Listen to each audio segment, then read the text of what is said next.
Are going to belt the song out here today. The Blues fans, there's absolutely no doubt about it. We hope that you enjoyed the game like we did today. Two old rivals going at it head to head. 16-11-107 to the Blues, 19-9-123. Carlton by 16 points. What a win by the Carlton Football Club. They simply had to get the W today. They showed real grit to get back in the contest. 21 points down in the second term. This is the game, David King, that they'll remember for a long time, because had they lost, the ramifications could have been quite disastrous. Yeah, and if you start thinking about the results, that's what can happen. If you're on field getting nervous, getting a bit affected by the outside noise, then you're not really where you need to be. Look, they found a way to win. It's a difficult way to win. Essendon have had 63 inside 50s, so they've given them opportunity. But I just love the leaders of this footy club, and you've got to throw Sam Walsh in there now. Walsh, Cripps, and they've got this target up forward that I don't know what they've got to pay to keep him, but whatever it is, it's a bargain. Because without Harry Mackay, it's a different team. Yeah, absolutely. And he's the player probably that we always thought was going to be the number 2, isn't he? Behind Charlie Curnow as the key forward. But he's stepped up. He's playing wonderful footy. He's giving them a real reference point up forward. It's gone the way most games have gone for Carlton this year, except they've come out on the right side of the result. So they had the big stretch early in the game where they gave up a lot of goals. They gave up easy goals to the Bombers, and you thought, OK, they're going to make hard work of it again today. But to their credit, they were able to grind and find a way. But the call that you made at half-time was that they're almost there. They're just not far off. And hopefully that last half just, I think, would really resonate with them, and they'll be able to take away some really key learnings out of the game. So what they do without the football is the game.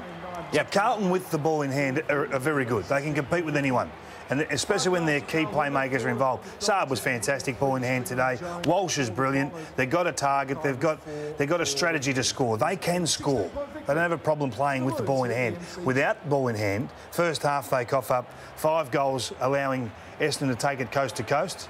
Second half, they cough up 1. That's the difference. If you have more of the second half defensively, Carlton can eventually become a contender.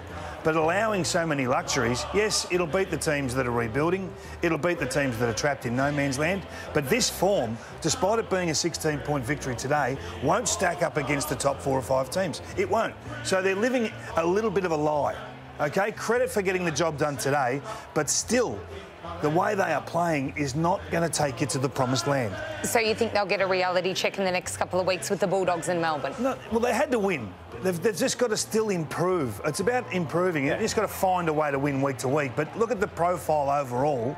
They've still got a lot of work to do. So rap that they've won, rap for David Teague, because what they're trying to do is they're trying to fix some things on the run. Yeah, you can't fix everything in your game at the same time. No. So the ball in hand stuff that you mentioned, big tick, and it's been a big tick all year, probably apart from the Port Adelaide game where they slaughtered it.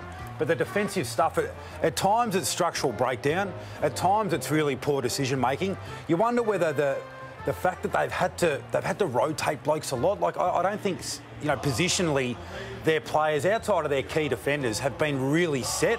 So Stocker plays a bit of half-back, Sard's a bit of half-back, bit further up the ground. So because you're not camped and settled in one position, making those decisions defensively, instinctively, can be a bit difficult at times. And a couple of players come in. It's amazing what 1 or 2 players do to your team. Like Cunningham comes in. They haven't had the luxury of him for the first block of the season.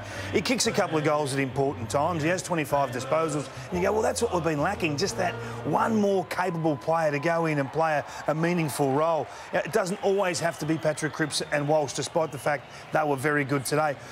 I really like the profile of parts of this list. We talk a lot about the spine. If they can just find 1 or 2 more contributors through that midfield, and they're there. They're on their list. They just need to be given confidence. I think that, Dow going off early and Petreski-Seton getting thrown back into the game was a good thing for him. Yeah, he was good. Petreski-Seton was really good.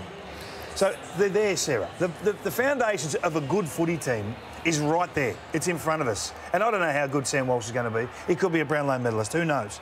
But this group have underperformed to date. So it's exciting for the Carlton fans at home to say, OK, have a look at where we are. We're 11th on the ladder. We can make some significant inroads over the next few weeks if we can just adhere to a defensive game plan. Leadering there, getting some claps for his 100th game. You mentioned Walsh, 33 and a goal. So, I mean, the maturity he shows in this group. You said before the game, Nick, that both midfields were relatively thin in terms of depth, and they are so reliant on both Walsh and Cripps. Yeah, well, today didn't do anything to dispel that notion, really. Again, it was Walsh. I mean, Curnow had the job on merit for large parts and performed really well. He gives great effort all the time. You know what you're going to get from him. So, Cripps, Walsh, Curnow, you're still waiting on that next one to emerge. Is it Petreski-Seaton? Is it Dow if you get to run it? Do they put Sard and can they play Williams up through that part of the ground? They're questions that need answering, and they need to be answered pretty quickly if they want to have an impact on this season. Kingy, 19 goals to 16. It's like 90s footy. It's good, isn't it? It was a shootout. It was your turn, my turn sort of stuff. Bit of basketball, but that's okay. I mean, Essendon are happy to play that game at the moment because they've got a young group coming through. And I'll tell you what, the Essendon fans are not losing any sleep over what's happening, by the way. But all the story at the moment is Carlton. This is a game they just had to find a way to win. And at half-time, they could have seized up. They could have got tight. They could have looked at the scoreboard and said, this is not happening. That speaks to, I think there's character within this group because the pressure was fierce today in terms of the ramifications of win and loss. So I think they'll enjoy this one as the Blues get a chance to sing their song after a 16-point win over their arch enemies, Essendon.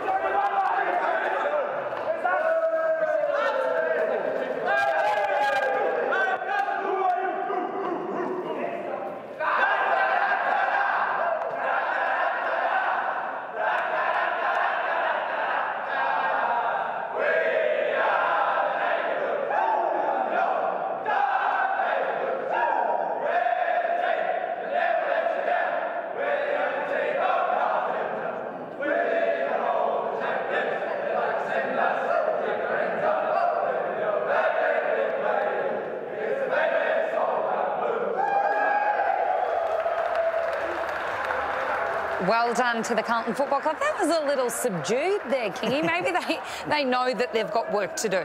Yeah, they're absolutely fatigued. I mean, that was an up and back game all day, so they're spent, Sarah. Simple as that. That can happen when you're up big late in games and the opposition get a bit of a run on and kick 3 or 4 in the row. You walk in thinking, gee, we made hard work of that. Nick, a word on the Bombers. There is a lot to take away from their performance today, and in particular these bright young players that Bombers fans should be so excited about. Oh, absolutely. So it's rare that you go down the path that the Bombers went down as recently as the last draft, and 6-7 games into a season you're seeing the fruit already. But we've seen it this year, we saw it again today. I mean, the impact that some of these younger players, Cox and Perkins and Jones up forward, the impact they're having on games, it's not bit parts. It's real impact. So you should be really excited if you're a Bombers fan. I don't know what levels they can get to. Perkins is I've never seen a more exciting guy. You know, around the action, he's a little bit of Jake Stringer. He's a little bit, I don't know. He's a different player. He's a half forward that spends a bit of time on ball, but he could have kicked goal of the year today. When he blew Sard away on the wing, got involved 2 or 3 times. He couldn't finish because he was spent. He was gone. But this batch coming through, they're going to take Essendon on some sort of ride. They've had a 2-win season so far. It's the best 2-win season the Bombers have had after 7 rounds that I can recall. Tall and very athletic, the trio.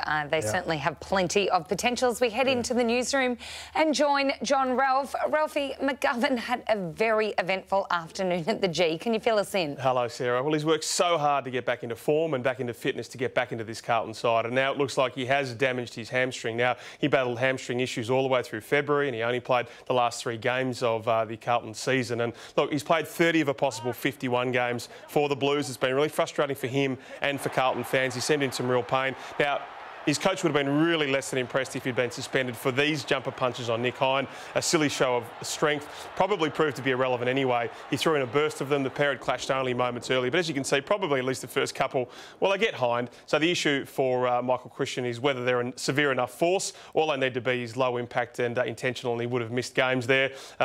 So the decision with him out will be Tom de Koning, who did have 31 hit-outs in the VFL, but he's only 1 week back from back stress fractures. And Jack Silvani was likely to play VFL. He just pulled up short of that, and so potentially he might be ready off his second bout of shoulder issues. They've got players in the VFL, but Mitch McGovern, on so much money, he's just such a nearly there player. You've got to be oh so careful in those heated moments too, don't you, Nick? Yeah, you do. you'd like him to have an impact around the ground and in the play more than those situations. I'd prioritise that if I was him. A little strong. Oh, I would. Yeah, he's just I feel bad for him that his body's let him down again, but he's a moment, he's a player you can't rely on, whether that be through form or through injury. So that was a pretty entertaining game we have just seen at the MCG. Over on Channel 504 on Fox Footy, we've got the Derby. It is the Eagles 77-63, so 14 points. Kingy, this is a bit of a shootout as well. It's quite a high-scoring, entertaining affair. The Eagles are doing what they always do. We spoke during the week and showed some vision of how efficient they are. Well, Adam Simpson coaches for efficiency, and it sounds ridiculous. How do you coach for converting in front of goal and coaching for accuracy effectively? But the big three, forward of centre, they do small workload for maximum reward. It's unique, really, to any other team in the competition. What they do, how they deploy their key forwards, they keep them deep, they keep them fresh, so that you don't need to go in there all that often to get a big score on the board, and it's happening again today. Nick's a bit jealous. They don't. Oh. Nick had to run 15 kilometres per goal. These guys are running about half a K. My efficiencies blew out because I didn't always kick straight, can you? Kennedy has 3, Darling has 2, so it certainly backs your point up.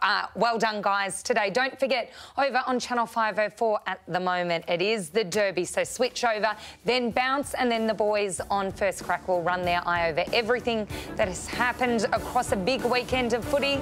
And at the MCG today was the Blues easing the pressure somewhat on the club with a great win over their arch rivals Essendon.